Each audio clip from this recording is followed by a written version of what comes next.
Hey guys, this is Red and Blue, your channel on YouTube for all things PSG. Please subscribe. Today, I wanted to go a little bit deeper on a player who I think is going to make the news in the coming weeks because it is true. It's Barcola time. Barcola has been central to PSG since he arrived from Lyon. That was a bit more than 2 years ago now. We've seen him grow. He was an exciting youngster when he came on board. He only had really 6 months in Ligue 1 prior to joining us.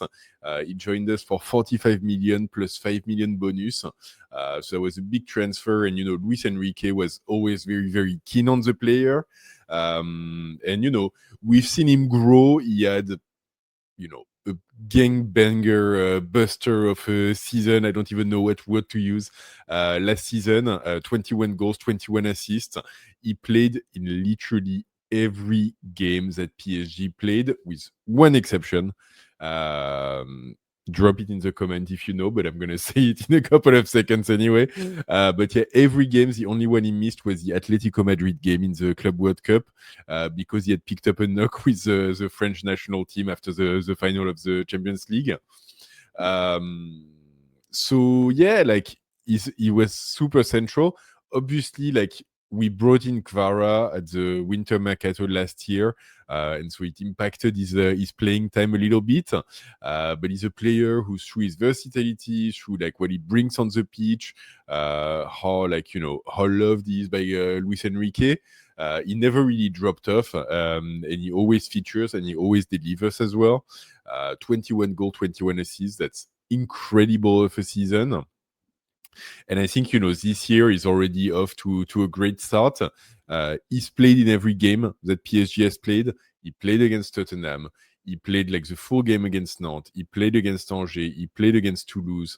Always around 65, 70, 75 minutes, apart from Nantes where he played the whole game. With the French national team, he played the game against Ukraine in full and delivered an assist for Olysée on the first goal of the French team. And the second game against Iceland in the Parc des Princes, he scores the second goal, and I think he's substituted as well around the 65th, 70th minute. So he's literally physically off to the races, which is great because we're definitely going to need that. He's versatile as well, so he's definitely a solution that we can bring on either on the right to cover for Doué if we want to post like for like kind of substitution. But also you can imagine that, if we reshuffle tactically and we look at, playing with 2 attackers instead of 3, he can definitely be the one that goes around Ramos, for example. He's a player who he's got some serious scoring ability. His shooting technique is sometimes a little bit off, and it's something that I hope he's working on, and hopefully that's a point of improvement for him. But he scored 21 goals last season. If you remember, the first half of last season, it was insane how much he was scoring. Before Dembélé found his scoring boot in the second half, Barcola, there were times where he was carrying the team on his back, and I'm literally not even exaggerating. And so it could be that time for him as well this season. His direct competition as well in PSG, in Kvara, hasn't had the best time this season yet. I think he came back from holiday, what we're hearing through the grapevine is that he came back from holiday with maybe a few extra pounds, and not necessarily in the best shape in the world. Apparently he celebrated the Champions League very healthily, but which is completely fair and fine. But that gives Barcola kind of an edge at this point in being able to feature in the team regularly and really play in as many minutes as he can, but also deliver in terms of performance and in terms of stats, which is very critical. And obviously, if you know Luis Enrique, you know that he loves Barcola, and a player coming back from holiday not at top fitness is probably not something that he was very happy about. And that's kind of also another rumor in the grapevine that Kvara getting dropped from the squad. I think it was for the Angers game, was really just because of that, and the little bit of punishment of telling him like, hey, like this is not how we do things here. So yeah, so it's Barcola time. There's a space for him. There's the opportunity. We know he's got the goods. So when it comes to the pitch, there's no doubt in my mind. He's going to be featuring very heavily in the coming weeks. And, you know, if I think of a player who can really like lead or attack, yeah, like obviously Kvara's got the references for it. But in terms of, you know, being ready physically, being ready mentally, and, you know, having the qualities to make an impact both in terms of scoring, in terms of passing, and in terms of, you know, providing something very unique now on the squad that like we don't really have any other players can provide. Because if you think about it, like Barcola's ability to really like attack the depth with speed, dribble one on one, other players can do it, but really like project in space and you know have runs at the back of the defense. Kvara cannot, like, it can, but like it's not really his specialty. Kanginli cannot do that. Gonzalo Ramos cannot do that. If really anyone else than Barcola can do it on our team, it'd be Dembélé, and to a lesser extent a little bit of Doué.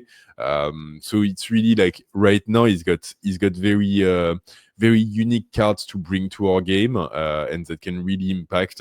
If I think of you know, upcoming Champions League game, if I think of the game against Barcelona in Barcelona, you know, we've seen last time we played against Barcelona in Barcelona, you've got to remember he was the one that that got the penalty and got the Barcelona defender sent out just by doing one of those runs at the back of the defense as well. So yeah, it's Barcola time. It's coming. I've got like all the faith in the world. And at the same time, like there's news on the pitch and there's news off the pitch as well. Because what we're hearing is that PSG and Luis Campos and players' agents are sitting down this week, probably like today or tomorrow, to start discussing his contract extension. So Barcola is in his third season in the club. He's got a 5-year contract. And yeah, his contract, like I said, he came on board on PSG. A big promise, but not an established player yet. So right now he's on a salary of around 6 million a year, which is far from the status that he has. So you know, I wouldn't be surprised to see him get a raise to like the 9-10 million mark. And yeah, like it's great. It's a good timeline. He's got 3 years remaining on his contract. So there's absolutely no drama or no rush. But he's a player that we like, that we want to invest on, that Luis Enrique really values. And so let's have the conversation. Let's make it happen. Let's reward him and let's like show him the love and show him that he's a long-term plan of ours, and we want to bet on him for the long term. So they're talking about a 5-year extension, a 5-year like contract starting when he signs. So essentially a 3-year extension versus the contract that he has now. And so that could take him all the way to 2030 with PSG.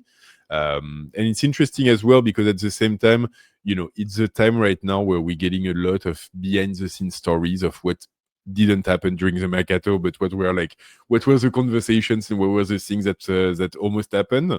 And it really confirmed when it came to Barcola some stuff that we already knew, which is Bayern Munich was incredibly keen on him, and PSG closed the door, and that's why Bayern Munich went to Luis Diaz.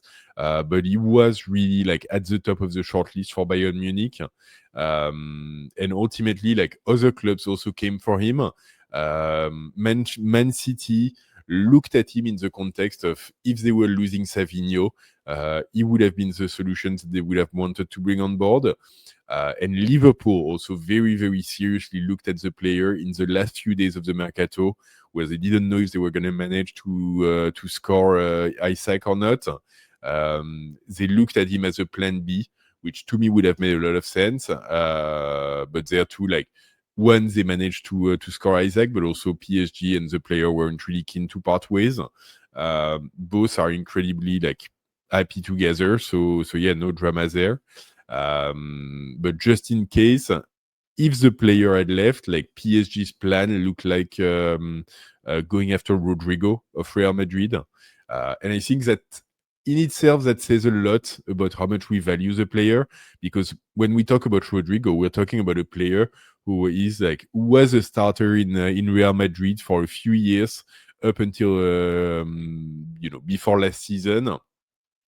A player who's won the Champions League, who's featured in the Champions League, who had newsworthy performances in the final rounds of the Champions League, who's valued probably somewhere around the 80 million mark, 80 million euro mark, I would say, for Rodrigo. So it says something when we look at a player like this and go this is great, but actually we want to keep Barcola, and we think Barcola is better for us. And yeah, ultimately it kind of mirrors also what we had been hearing during the mercato, which is the value that PSG was placing on Barcola is above 100 million euro. And ultimately that's what a club would have had to put on the table for the player. If both sides had agreed there was time for the player, the offer was too good or the player wanted to go, which didn't happen. But yeah, it says something. And for players that we brought in 2 years ago at less than 50 million euro, what a development. Like I said, he's got more stuff to work on. He's still super young. He's making his way, but now he's a confirmed international. He was starting in the last 2 friends games without really any question about it. He's performing, 1 assist, 1 goal, already 1 goal with PSG as well. 21-21 last season with PSG, a Champions League to his name. Yeah, where is he gonna stop? I don't know. I'm gonna find out. We're gonna find out, and I'm super excited about it because once again, it's Barcola time. It's gonna be happening. All right, cool. That's kind of what I had today. I wanted to go a little bit deeper. Love the player. So great stuff coming up. As always, please drop a like on this video if you liked it. Let me know what you think.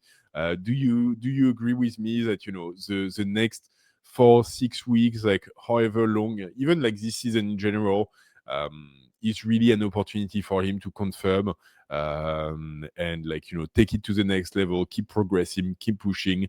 And make life difficult for Luis Enrique when it comes down to picking his starting 11.